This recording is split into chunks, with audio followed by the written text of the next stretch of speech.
Both Jet Set Radio and Jet Set Radio Future are two games that have flown under many people's radars. Their gameplay focuses on inline skating and grinding on rails while flying through a fictional version of Tokyo and spray painting points on the city. My interest in this series has quickly grown over time, and the art style, gameplay, and setting have been a major draw for me and led me down many community-driven videos and posts. I feel like there's something else I'm forgetting that may be integral to the game, but I guess not.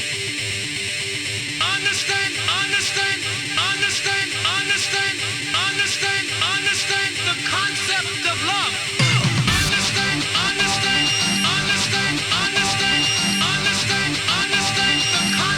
of love.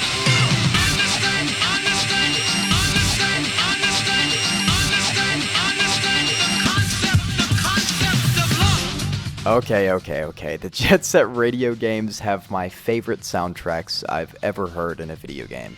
They range from funky and simple to bizarre and almost unintelligible in the best possible way.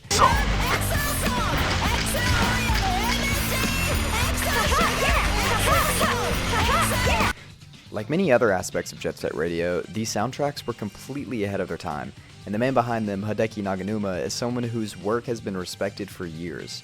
But what did the series leave besides a close-knit community and a cult following that is some of the strongest in gaming? Honestly, not much. Ending after just 2 games and many pitches that have been rejected by Sega, who now own the IP, has stunted the growth of the series, but certainly not the market or calls to revive this series. Hi, post-editing everything, Ty here. Turns out, a month ago, a leak of a new Jet Set Radio game was released, and this leak seems pretty official. It's coming from people that have been in works with Sega and around Sega employees and events, so it seems relatively official, but I'll let you do your own research on that. But disregard anything I say about the series kind of being dead in the water, but basically what I was trying to say is that after both these games were released, there was almost no buzz, and a bunch of projects were completely chopped by Sega that had anything to do with Jet Set Radio. But it seems now that is no longer the case. In the wake of outcries at Sony to greenlight a third game, a second competitor emerged and blew everything out of the water.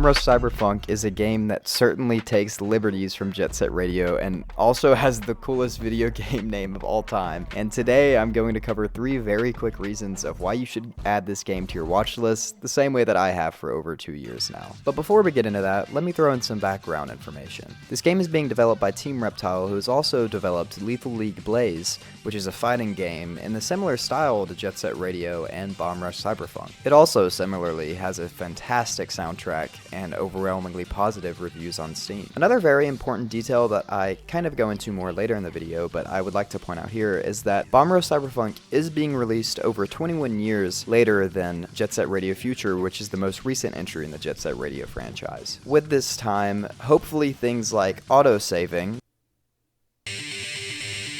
Please don't tell me I deleted my progress.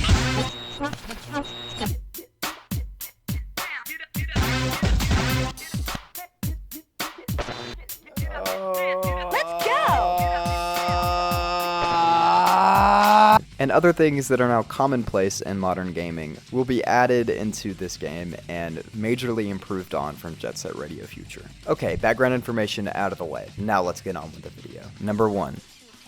The art style. Akin to Jet Set Radio's incredible cel-shaded environments, bright colors, and fun character designs, Bomb Rush Cyberfunk almost completely overtakes it in every way, with more interesting lighting, brighter colors, and a beautiful setting. Not to mention the satisfying effects that shoot out after tricks, grinding, and boosts, which adds a level of flair to the game that is instantly recognizable as something different. Very few games use an art style similar to this, and it sets the game apart from all others. Number 2, the gameplay, and more specifically the movement. Like Jet Set Radio, grinding on virtually anything, and even specifics like skating up telephone poles and using tricks on rails to boost your speed, seem to be almost directly ripped from the series, but majorly improved on, as Jet Set Radio Future, the game you're seeing my gameplay of, was released in 2002, and Bomb Rush Cyberfunk has 21 years of technology and new systems to back it up. Along with grinding virtually anything, this game also features inline skating, which is the sole method of movement in Jet Set Radio. However, it also heavily includes skateboarding and BMX bikes, as two completely new and different ways of transportation, as well as a ground parkour system which hasn't been showcased as much. Something similar but very different to Jet Set Radio is the boost packs on the back of each character, as in Jet Set Radio they are just simple ways to get a quick boost of speed at the cost of spray cans, but here they seem to be used much more strategically and can even perform tricks and bounce you to greater heights. A massive improvement for this spiritual successor is the graffiti system, which seems like an actual form of gameplay rather than a simple button press and almost like a quick little connect the dots puzzle. The gameplay seems improved on tenfold from Jet Set Radio, and the movement system seems like the most satisfying parkour gameplay in the market. And the third and final reason you should add Bomb Rush Cyberfunk to your watch list is, of course, the soundtrack. Being composed by none other than Hideki Naganuma, it has a similar life and catchiness that the iconic soundtracks of Jet Set Radio have had in the past. The game releases August 18th, and I will be playing it day of, and you should too.